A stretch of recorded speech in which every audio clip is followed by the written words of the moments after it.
My name is Jean Woodard, and I am representing St. Vincent de Paul Catholic Church. Today's readings are Psalms 75 to 78, and I am using the New Revised Standard Version.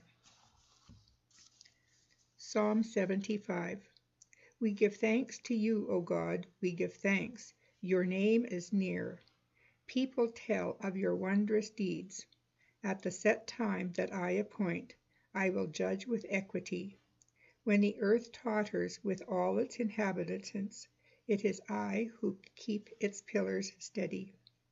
I say to the boastful, do not boast, and to the wicked, do not lift up your horn. Do not lift up your horn on high, or speak with solemn neck.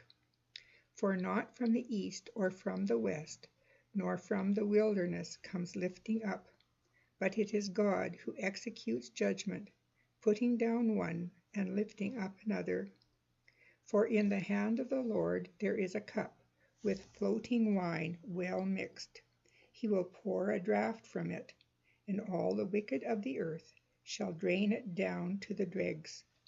But I will rejoice forever. I will sing praises to the God of Jacob. All the horns of the wicked I will cut off, but the horns of the righteous shall be exalted. Psalm 76. In Judah God is known. His name is great in Israel. His abode has been established in Salem, his dwelling place in Zion. Then he broke the flashing arrows, the shield, the sword, and the weapons of war. Glorious are you, more majestic than the everlasting mountains. The stout-hearted were stripped of their spoil. They sank into sleep. None of the troops was able to lift a hand.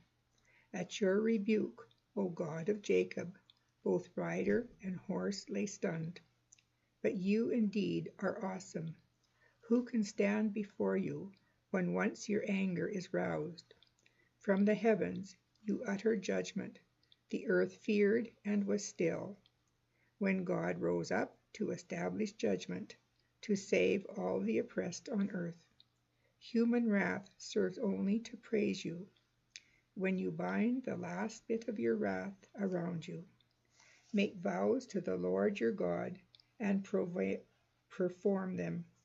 Let all who are around him bring gifts to the one who is awesome, who cuts off the spirit of princes, who inspires fear in the kings of the earth.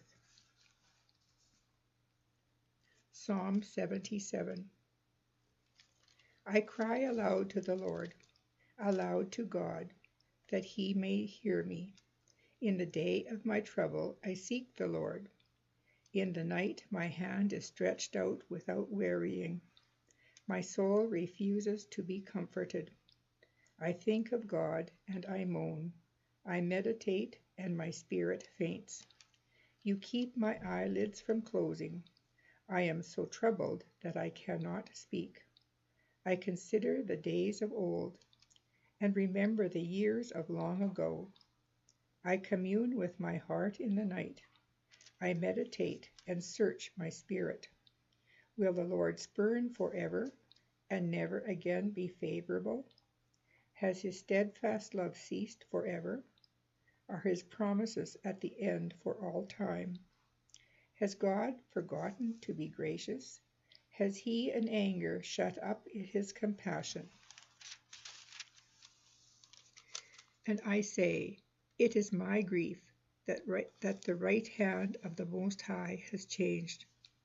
I will call to mind the deeds of the Lord. I will remember your wonders of old.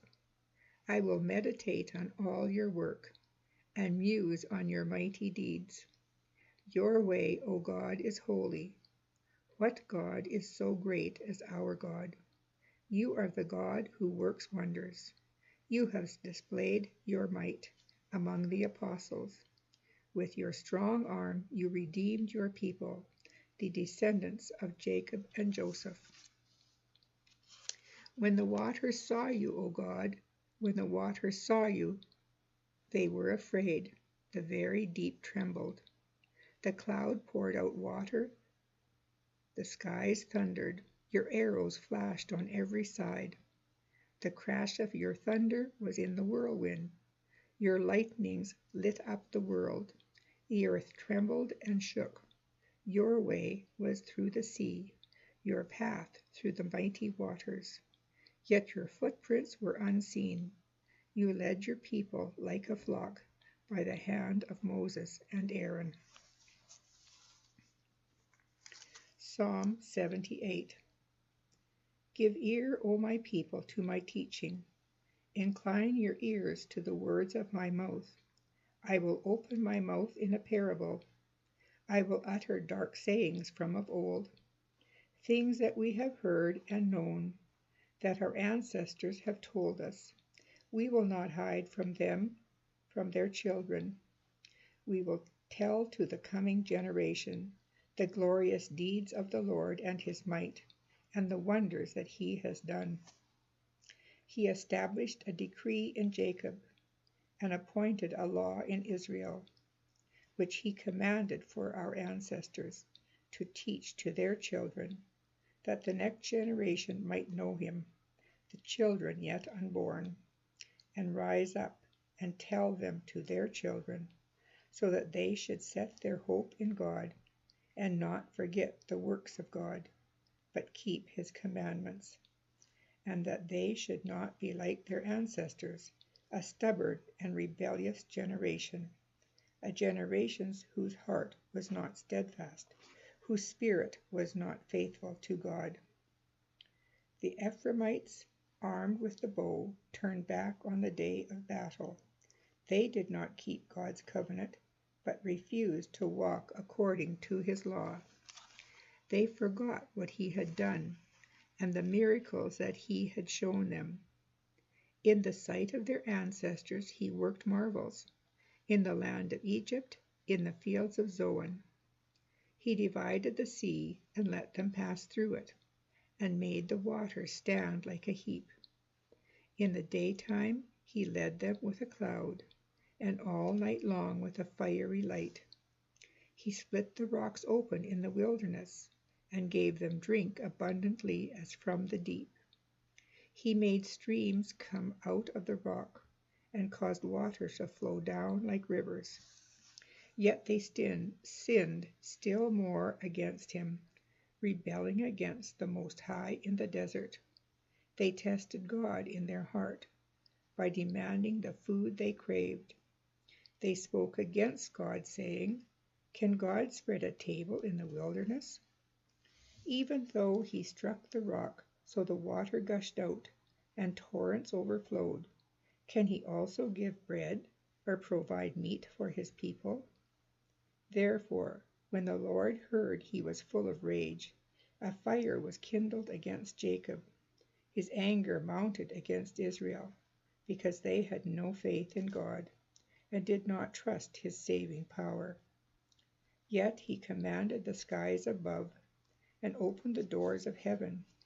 He rained down on them manna to eat, and gave them the grain of heaven. Mortals ate of the bread of angels, and he sent them food in abundance. He caused the east wind to blow in the heavens, and by his power he led out the south wind. He rained flesh upon them like dust, winged birds like the sand of the seas. He let them fall within their camp, all around their dwellings. And they ate and were well filled, for he gave them what they craved. But before they had satisfied their craving, while the food was still in their mouths, the anger of God rose against them, and he killed the strongest of them, and laid low the flower of Israel. In spite of all this, they still sinned. They did not believe in his wonders. So he made their days vanish like a breath, and their years in terror. When he killed them, they sought for him. They repented and sought God earnestly. They remembered that God was their rock, the Most High God, their Redeemer. But they flattered him with their mouths. They lied to him with their tongues. Their heart was not steadfast toward him. They were not true to his covenant. Yet he, being compassionate, forgave their iniquity, and did not destroy them. Often he restrained his anger, and did not stir up his wrath. He remembered that they were but flesh, a wind that passes and does not come again. How often they rebelled against him in the wilderness, and he grieved in the desert. They tested God again and again, provoked the Holy One of Israel. They did not keep in mind his power, or the day when he redeemed them from the foes, when he displayed his signs in Egypt, and his miracles in the field of Zoan. He turned their rivers to blood, so that they could not drink of their streams. He sent among them swarms of flies, which devoured them, and frogs, which destroyed them. He gave their crops to the caterpillar, and the fruit of their labor to the locust. He destroyed their vines with hail, and their sycamores with frost. He gave over their cattle to the hail, and their flocks to thunderbolts. He let loose on them his fierce anger, wrath, indignation, and distress, a company of destroying angels. He made a path for his anger. He did not spare them from death, but gave their lives over to the plague. He struck all the firstborn of Egypt, the first issue of their strength in the tents of Ham. Then he led out his people like sheep, and guided them in the wilderness like a flock. He led them in safety, so that they were not afraid, but the seas overwhelmed their enemies. And he brought them to his holy hill, to the mountain that his right hand had won. He drove out the nations before them. He apportioned them for a possession, and settled the tribes of Israel in their tents. Yet they tested the Most High God, and rebelled against him. They did not observe his decrees, but turned away and were faithless, like their ancestors. They twisted like a treacherous bow. For they provoked him to anger with their places. They moved him to jealousy with their idols. When God heard, he was full of wrath, and he utterly rejected Israel. He abandoned his dwelling at Sheol, the tent where he dwelt among mortals, and delivered the power to captivity, his glory to the hand of the foe. He gave his people to the sword, and vented his wrath on his heritage. Fire devoured their young men, and their girls had no marriage.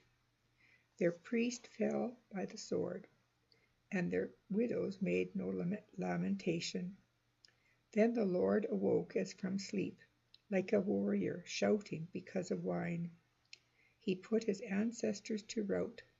He put them to everlasting disgrace. He rejected the tent of Joseph. He did not choose the tribe of Ephraim, but he chose the tribe of Judah, Mount Zion, which he loves. He built his sanctuary like the high heavens, like the earth which he has founded forever. He chose his servant David, and took him from the sheepfolds. From tending the nursing ewes he brought him, to be the shepherd of his people, Jacob of Israel his inheritance. With upright heart he tended them, and guided them with a skillful hand. The word of the Lord.